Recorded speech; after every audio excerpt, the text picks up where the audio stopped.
everyone. Thanks for joining the Atman Show. And I have a very special guest, Subhash sir. He's a Padma Shri awardee. And Sangita Iyer, she's a filmmaker. So we'll start with Sangita. So, Sangita, can you tell something interesting fact about Mahabharat or Gita?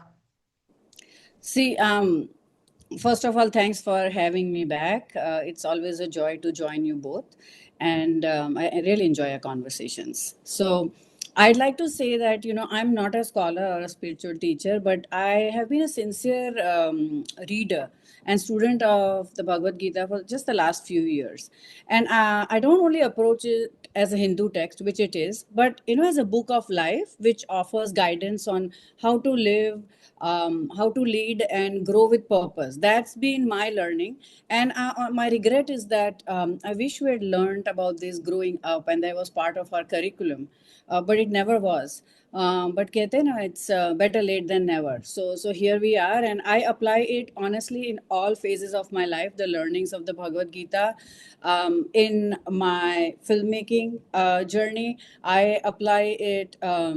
In my leadership training and my mental health or psychology, positive psychology workshops, I apply the learnings there. I have actually applied it, even playing sports. I grew up playing hockey. I've applied the learnings there.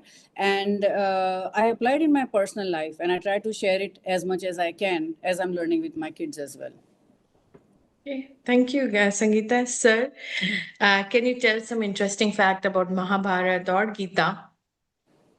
Well, first of all, to add to what Sangita has said, it is the greatest book that one can use the advice from for any aspect of one's life, whether it is personal life or interrelationships, or in my case, also science. In fact, I've been inspired by it in my scientific research.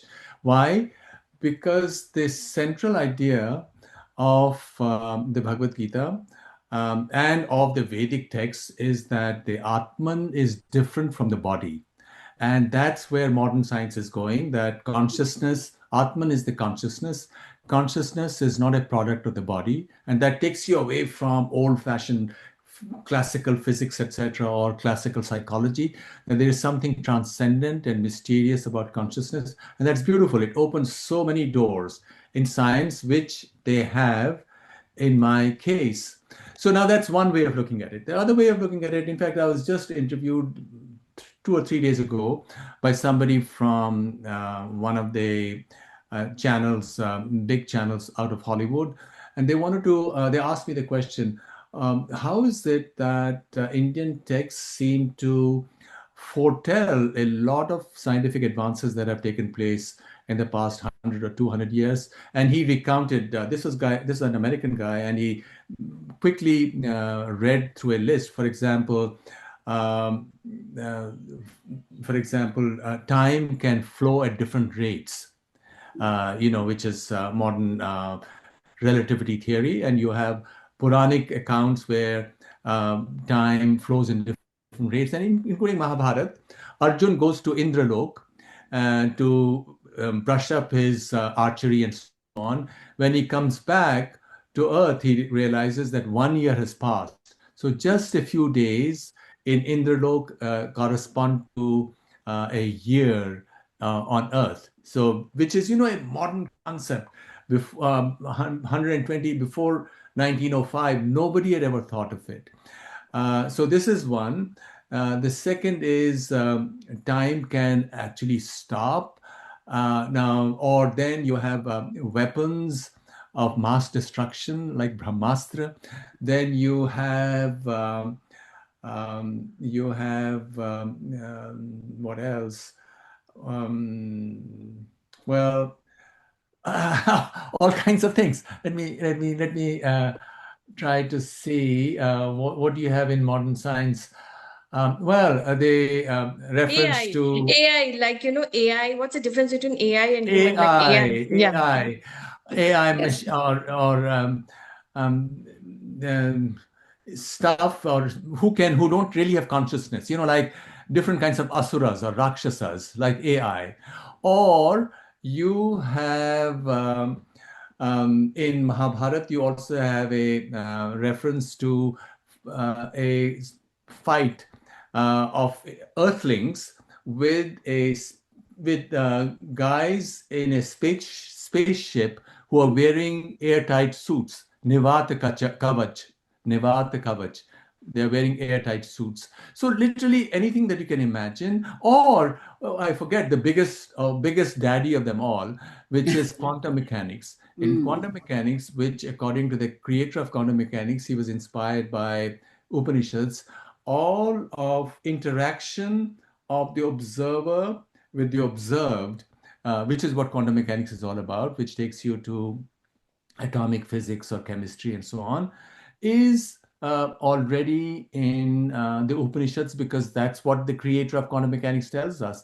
And then you also have Kanada's Vaisheshika Sutras, where the three laws of Newtonian mechanics, are already there. In fact, one of the two laws, which is F is equal to ma, which is the second law, I was very pleasantly surprised to discover the other day that Newton didn't even mention it. It came up later when people were trying to summarize what Newton had said. So they took many of his remarks and they said, well, this is what F is equal to ma. If you give Kanada the same latitude, then indeed Vaisheshika Sutras, because it does have the law that objects move without stopping unless you interact with them, and that to every action there's an equal and opposite reaction. So in other words, an extraordinary book. There's nothing like this, even as a story, nothing like the Mahabharata has been thought up after the Mahabharata. So it's truly the most inspirational thing that you can have. Okay. Moving on to our first slide, sir, can you read this for us, like the shlokas? Shri Bhagavanu Vacha Dharma Kshetre Kuru Kshetre Samaveta Yuyutsavaha Mamakaha Pandavaschaiva Kim Kurvat Sanjaya. So this is the very first shloka, that on the Dharma Kshetra, this is the battle of Dharma, and Kurukshetra, because this is in the place called Kurukshetra, where people have the Yuyutsava, the fighters have assembled mine and Pandava's children. So what are they doing, Sanjaya? So this is the question being put to Sanjaya. So what is really going on? So this is the foregrounding of the whole battle, which is where in the 700 shlokas, as a response to this question, Sri Krishna then explains, because Arjuna doesn't want to fight, because he says they're all my relatives, both sides. So then Sri Krishna sketches out the whole understanding of life. What is reality? What is a relation? What's a relative? What is this or that? And once you get a proper understanding of reality, then you would know what to do. Because why are we sometimes paralyzed in life? Because we don't know what ought to be done. Or sometimes we do things without understanding why we are doing it, because we are a part of a chain. We are as if being pushed by a wave in a river, right? That's what a karmic chain is. We think we are free, but we are really not free. So this is what sets the stage for the discussion, the conversation between Arjuna and Sri Krishna, which is the most remarkable text of knowledge, in my view, that has ever existed, because it summarizes all the Upanishads. Okay. Thank you, sir. Sangita, can you please talk about the first slide? Yeah, sure. See, it's interesting because I think what Subhash sir is saying is also, it's going to be interesting. It's very like macro, and I'm going to try to bring it to micro as one who's learning still as a student. And so it's fascinating how you explained it, Subhash ji. And what I find powerful is the subtle human emotion, to attachment, to bias, to anxiety. So like you stated, you explained the shloka. He's asking, he's not saying what are the warriors doing. He's saying what are my sons and the Pandavas doing. So, there's already this division, a sense of us versus them. And I think that's so relatable in the world today. So I'm now coming from a context of leadership training that I do, or my focus on mental health, right? So if you see in leadership or family dynamics, the opening shloka reminds me that our own lives are like, Kurukshetra. So every day we face tough decisions, we have inner conflicts, we have moral dilemmas. And dharma kshetra, which is like the field of dharma, it reminds me that even in these difficult situations, it's possible to overcome these situations if we approach with the right mindset. So I see a lot of leaders, for example, facing this battlefield moments. They're making decisions every day. They're affecting people's life and careers. So this teaches them, to be aware of their own biases, like Dhritarashtra, and lead from clarity, not attachment. And even in my mental health and coaching work, I use this shloka as a prompt, actually, to say, where is your battlefield right now? What is your dharma in this situation? And it really helps people, I've seen, pause and reflect before reacting. So I think in just one line, the Bhagavad Gita has already pulled us into this deeper reflection of, attachment, conflict, and the importance of self-awareness. So that's my understanding of this shloka. Okay. Anything else you want to talk before we move to the second slide? Okay, so can you read the shloka for second slide? Yogastha kuru karmani sangam tyaktva dhananjaya siddhyasti dadhyo samo bhutva samatvam yoga uchyate. Well, this one is about what is yoga, right? Well, first of all, if one were to backtrack, who am I? Am I my body or am I my Atman? This is really the fundamental question, because once you resolve it, then things become much clearer. Now, of course, the body is connected to the physical processes which we are a part of, and we are part of a family, of a larger community, and so on and so forth. So there is that dynamics. But then there's also the Atma, and the Atma is one. All the complexity of our understanding and the dilemmas arise from this interesting situation where the many have one, the many meaning all of us, all living beings have one Atma, and and then there are so many bodies. So there is a multiplicity. From that one have come the multiplicity of bodies, and all the multiplicity has one. It's a very interesting parallel. So how do we then find that balance? So what it says is you need to, okay, let me just read your translation. Perform your duties, O Dhananjaya, meaning Arjuna, where mind is steady in yoga, renouncing attachment. So forget about success or failure. Why? Because success or failure are a part of the unfolding of the actions of the body, right? Which are governed by laws.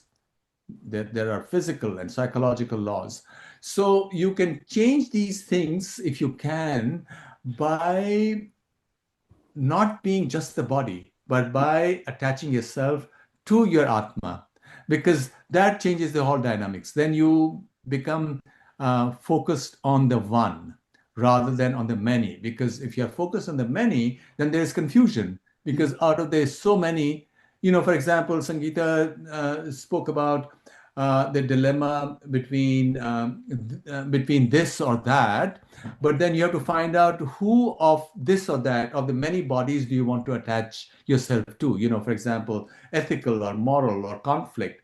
But the moment you switch your gaze from the body to consciousness, to Atma, things become so much simpler, right? Because there's only one Atma. Then you can see, if you and I have the same Atma, then really we're not in conflict. Not just you and I personally, but any two people. If they could just change their perspective and focus on the oneness, then the problems go away. And that's what yoga is. This focusing on that oneness, that yogastha, to stay in that yoga state changes everything. That's from where, when you switch that, that's where yoga uchyate, that's where it arises. So, sir, I was doing one podcast, and this is how he explained to me, the guest. He's telling these are your various atmas, various body, and everything is attached to the Paramatma, which is Lord Vishnu. So we'll all attach to Lord Vishnu, all the Atman. That is why he's Paramatma. Not sure, like I understood that way. Sure. I mean, yeah, Yeah. you can say it's in so many different ways, because whatever language we are using, we are talking about something higher in words which are not quite up to describing that process. So, and therefore, you can describe it in so many different ways. There is no single correct way of describing it. Mhm. Okay, Sangita, do you have anything to say on the slide second? Yeah, so I'll stick to my area of application, where how I see it is, it's such a powerful message to for the modern world. So if you think of, say, the corporate life, where we are constantly judged by our results, we call them our KPIs, the key performance indicators. So I feel like Sri Krishna in this teaching flips that. He says, like Subhash ji explained already, focus on your intent, your effort, your integrity, and just let go of that anxiety over success or failure, because that inner steadiness is, that's what yoga is, right? So say for instance, in my workshops, I'll often explain this idea of detached involvement. You lead your team if you're a leader. You make strategic decisions, you handle crisis, but you don't get paralyzed by the fear of failure, or carried away, or get carried away by success. So that's maturity, that's stability, and that really is what is going to build long term trust with your team members. And honestly, it's also a great lesson in avoiding burnout. I mean, we all have experienced burnout. And when you get too attached to the outcome, every small failure, is also, it's going to start feeling like a personal loss. So but when you stay rooted in purpose, then you kind of bounce back faster. And honestly, this is my lived experience as an independent filmmaker too. I go through this every single time during every film or project I start.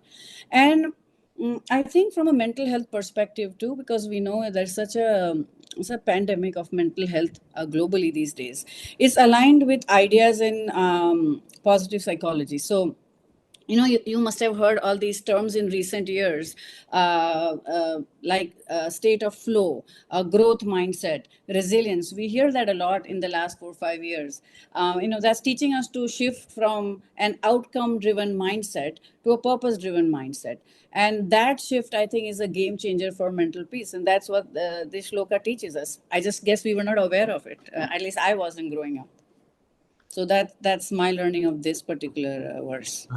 Beautifully said. Just to add to it, as a writer, I can tell you, when you have a project, you're writing a book or a long essay, it's a complicated topic. You start off with some ideas, and then as you go out, you let the flow take its own life, because you can't impose your initial ideas to it. And then as you go along with it, you discover later on that your final product turned out to be very different from what you had conceived it, because you were not attached. If you were attached to your initial thoughts, you would never be able to do anything very interesting, because those initial thoughts were something that were general opinions that are already out there. There's nothing original about it. But if you let go, that's when the Atman guides you, and or Paramatma, whatever you want to call, and or the goddess, and takes you to new insights. That's how creativity occurs. Creativity occurs by letting go. And Yes. then you're not in control. It's something that's when you are in a state of yoga, Yes. because you are in a state of union with your consciousness, because it's only consciousness, the Atma, which can guide you. Absolutely. Right, moving on to slide number 3. Sir, can you again read that for us in Sanskrit? नासतो विद्यते भावो न भावो विद्यते सतः उभयोरपि दृष्टान्तः तु अन्यो तत्वदर्शिभिः नासतो विद्यते भावो. um, in asat doesn't exist. Asat meaning transient, doesn't exist forever, and um, in abhavo, in transience, doesn't exist. Sat meaning what is eternally true. So once you realize this, then or in your words, there is no existence for the unreal. Asat is also viewed as unreal. The real cannot be non-existent. The truth of both is known by the wise. So reality of the eternal self and the impermanence of the physical world. So in other words, once again, it's to go back to this duality, the body and consciousness. Consciousness is one and eternal. See, it's not a part of time. And this is something very subtle, which a lot of people miss. And especially people who are raised in the Western mindset, where everything is controlled by time, everything is time, understanding. What is mysterious and extraordinary about the Bhagavad Gita and all other Vedic texts is that this consciousness transcends time. And that's why all things become possible, all creativity, all kinds of amazing insights become possible. And as I've already mentioned, perhaps in our earlier podcasts, a couple of years ago, I was able to prove a mathematical theorem where I showed that consciousness transcends materiality and time. So indeed, you can even show it mathematically. Interesting. Yeah. So one thing I just wanted, I have asked previously, but how consciousness is it the soul, the Atman? Is it same? Consciousness is the light. Consciousness is not something that you can hold on to. Yeah. Consciousness is like a light, Mm-hmm. prakasha, which illuminates the contents of our mind. Mm-hmm. And so now, of course, in popular language, we say it's the soul. Mm-hmm. But the moment you use the word soul, because words also become, or names or nouns become a prison. The moment you say it's the soul, you think you imagine it's like a thing. But the moment you say it's a light, not the ordinary light, but it's a kind of a transcendent light, then it's not a thing. So soul is a word that is often used, or you can say the word jivatma. In the Vaishnav tradition in India, you make this distinction between Paramatma and Jivatma. In the Shaivite tradition or Vedanta, you don't make that distinction. You say there is only one, right? There is the Paramatma and Atma the same. But even if you say Jivatma and Paramatma, Jivatma is your experience of consciousness within your senses. And the whole idea then is that because you're a part of a karmic chain, this Jivatma then is reborn in another body, after this body is gone. And to that extent, it's a kind of a encapsulated light which keeps on going from one life to another. But then, that's just a question of use of language. Or you could say that it's really just this light. And of course, my senses, or any of the individuals that we are talking about, their senses will only capture that part of this light to which they have opened up their self.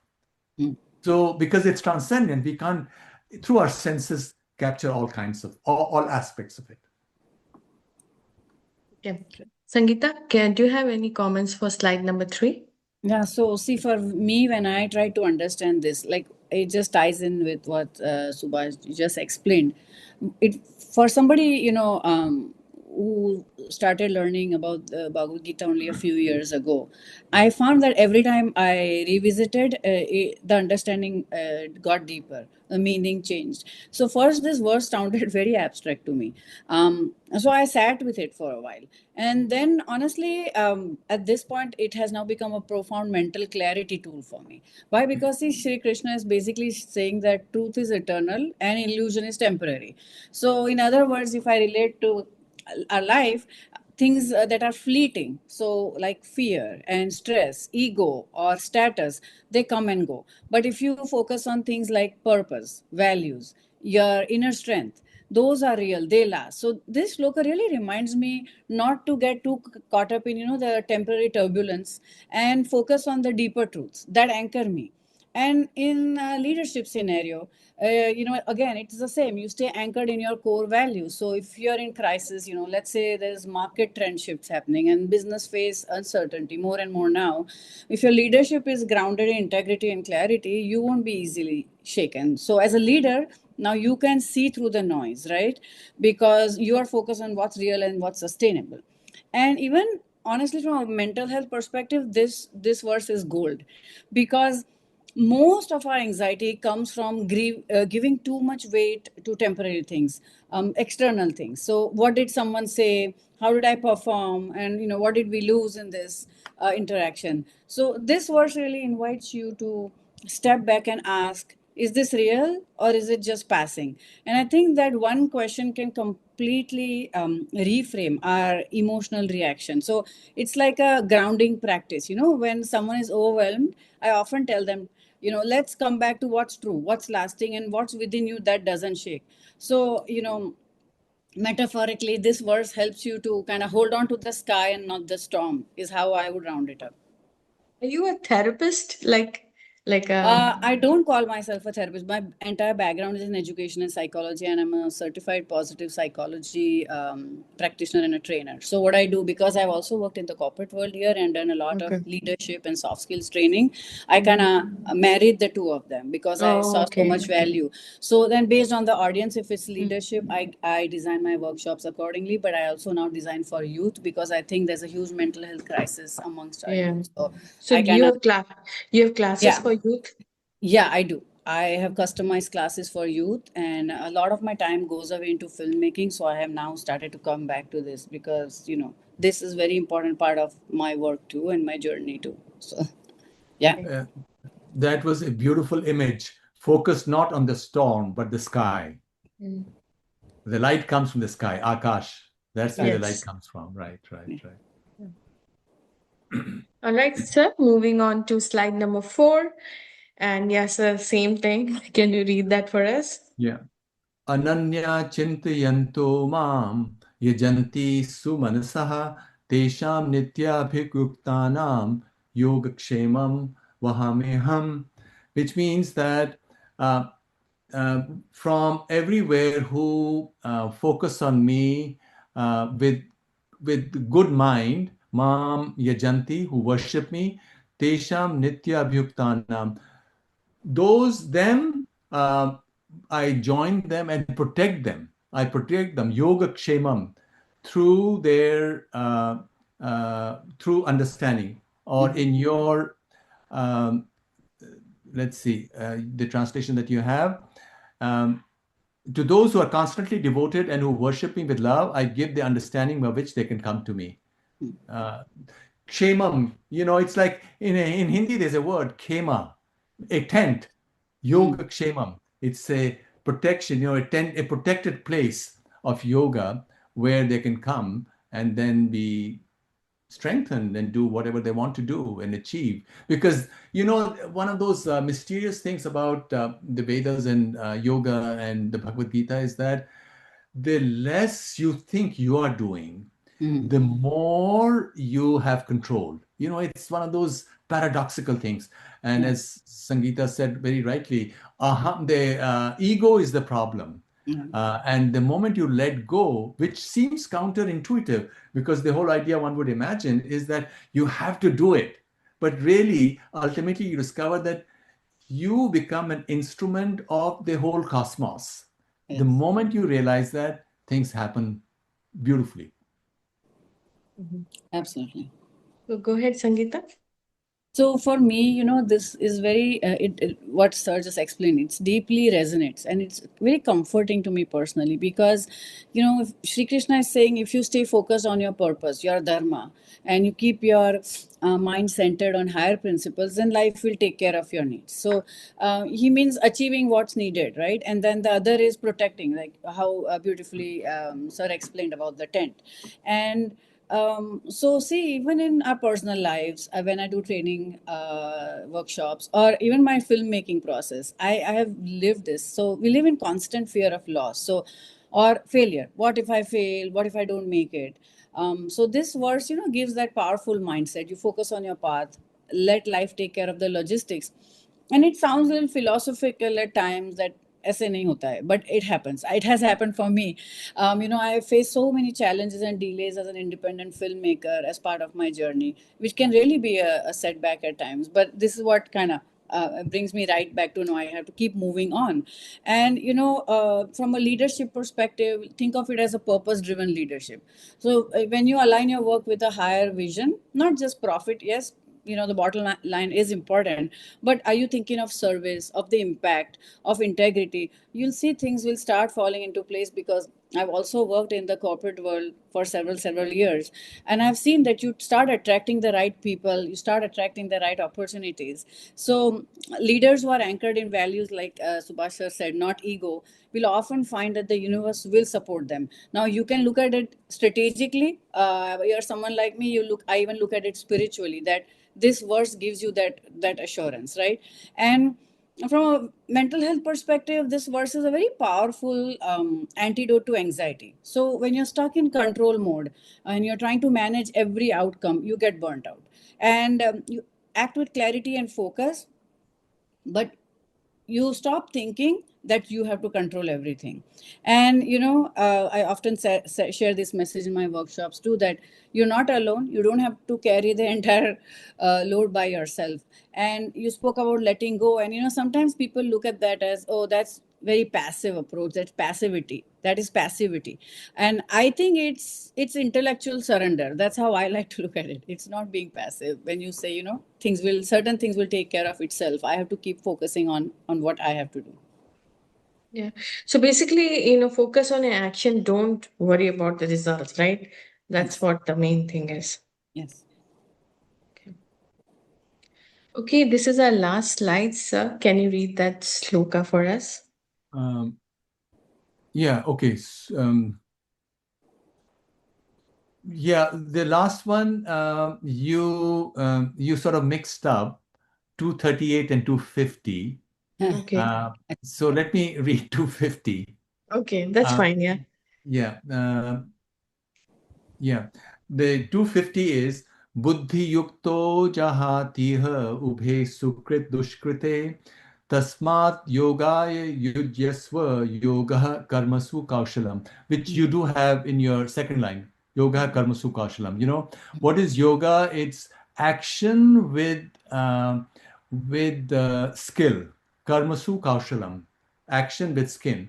So buddhi yukto, with wisdom, uh, get rid of in this life, ubhe, both sukrit and dushkrit, good deeds and bad deeds.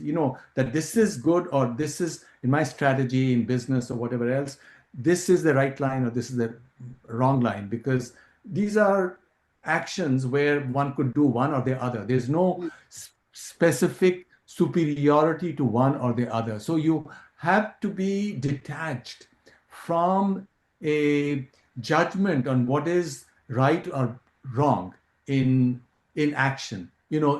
Once you do that, that is how that yoga, which will give you the ability to do skillful action. Yoga karmasu kaushalam. Yoga is also skillful action in life. Because how do you get skillful? By not being attached. Once again, it's also a question of that ego. You get attached. Hey, this is the way I have to do it. No, you don't know. What is the right way will become apparent if you are devoted to excellence. You don't have to judge that right now. It's not that you have to be attached. Okay, now the only way to solve the problems of the world is tariffs. Tariffs may or may not, you don't know. So you have to, I'm talking of as a political leader, you Yeah. can't be attached to a single policy. You have to be attached to the higher purpose. This is why we have, like in democracy, we have every 4 or 5 years, based on India or here, the government change, right? Then you can, if something was not working, we can get something else that'll work. Right, right. In fact, the 238, the one that you had, Yeah. Sukh Dukhe Same Kritva Labha Labhau Jaya Jayao. Mhm. Sukh Dukhe Same Kritva, in Sukha, in Dukha, in good times and bad times, equal Kritva Labha or Alabha, profitable or not profitable, Jaya or Ajaya, Mhm. which gives you victory or not victory. So if you look at things in this detachment without being attached to the result, Jaya and Ajaya, Mhm. victory or, so you're not looking at the end result. You're looking at the path. And if your path is right, the path is the path of dharma, you will go to the right conclusion, right end. Mhm. Sangeeta, do you have to say anything? No, sirs is like I said, very high level. So for me, I have to tone it down for my understanding. So I could be wrong, but I think this shloka for me it continues the thread of like almost karma yoga, right? So. Is this is a verse I come back to often, especially when things say feel uncertain or emotionally overwhelming.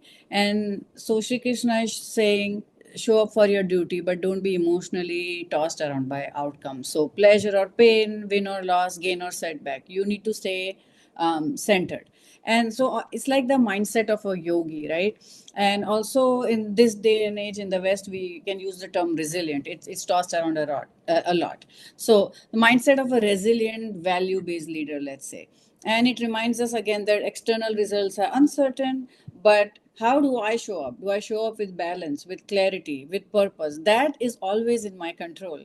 And I honestly see this also as an original blueprint for another important or well-known concept that we hear now, not just in the West, all over the world, is emotional intelligence. We've all heard that. I see this as the original blueprint for emotional intelligence in leadership. So if you see leaders facing constant ups and downs, project wins and setbacks, and they face praise and criticism both. But if you react to every high and low, then you become unstable and unpredictable. But let's say if you're grounded, like sir explained about the sukha and dukha, you create trust. So as a team member, you want to follow a leader who's calm both in chaos and in celebration. And Sri Krishna is pointing out engaging in the battle. That kind of reminds me of courage. So courage doesn't mean recklessness, but purposeful, dharmic, action, even when the outcomes may not be guaranteed. And this is also very important and powerful mental health tool. See, because if you think of suffering, it often comes from clinging to pleasure or resisting pain. But when you start viewing both as temporary, and that's easier said than done, but you stay focused on the meaningful action, it naturally starts reducing your stress and anxiety. And in psychology we have a therapy called ACT. So it beautifully actually aligns with the acceptance and commitment therapy that we call. So accept what you can control and then commit to value based action. That's what this verse teaches me. All right. Thank you so much. It was an interesting session. So, let's go with Sangita. Sangita, do you have anything to say to my viewers of the Atman Show?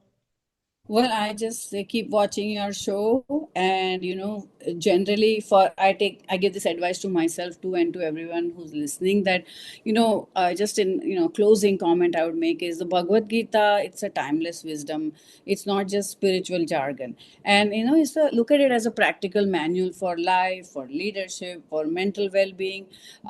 We live in a time when everything is marked by so much uncertainty, so much division and negativity. So I feel like these teachings are even more relevant now than ever. But there's a catch.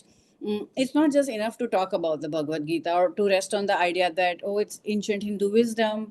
Too often we see, popular figures and influencers or well meaning spiritual teachers who'll quote these verses and yes, take pride in them. But you fail to embody the core lessons of in your own action. So like I say, talk is cheap. Real value comes when we live this principle. And it's not easy to act with integrity, equanimity and compassion, especially in this day and age. But Gita is calling us not just to admire the wisdom from afar, practice it daily in how we lead, how we respond to stress, how we treat others. Only then can these timeless truths truly transform our lives and the world around us, is how I would close it. Yeah, thank you so much. And I'm really surprised that you run a session for youth. Probably I'll send my son also. Sure, absolutely. Okay. So, yeah, do you have any final comments on Bhagavad Gita, on the Atman, anything? Mm. Yeah, just to add to what Sangeeta ji said, it might appear if you were not studying the Bhagavad Gita, or one could also have arrived at these ideas on one's own through one's journey in one's life, because these are universal ideas related to compassion and detachment and treating everybody with respect, everybody. So what's interesting here is that once you embrace it, they actually make life easier. One would have thought that, here, this is something very difficult to do. How can you teach it to somebody? It's something very advanced, it's difficult, it's going to make your life maybe purposeless, because here you're saying reduce your ego, let go. But in reality, the opposite happens. It makes your life more purposive. It makes things happen so much more easily. So it's a kind of as if a magical transformation takes place. So I think it's that aspect of the Bhagavad Gita that needs to be stressed. Not that it's something very difficult, ethical principles that a person must learn. Yeah. Because normally when you say, hey, do certain such principles, the underlying idea is that these are difficult principles, right? But you have to do it because they're good for you. No, it's just the opposite. You learn it, once you really absorb it, things become easier. Just the opposite of what you would imagine. Mhm. I mean, Absolutely. I've always read in verse, like I've always seen, even if you go to Barsana Dhamma or Krishna temple, ISKCON temple, just leave your worries to me. Like, the Krishna thing is there, and leave your worries to me. Do your action and leave your worries to me. So I think, yeah, that resonates with me actually. Okay. Anything else? If not, thank you so much for joining the Admin Show. And namaste and bye. Namaste and thank you and Shubh Navaratri to all. Yeah, Yes. Shubh Yes. Navaratri. Today is Kalaratri Yes. day, and Shubh Navaratri to everybody, and namaste. Thank you, sir. Namaste, everyone.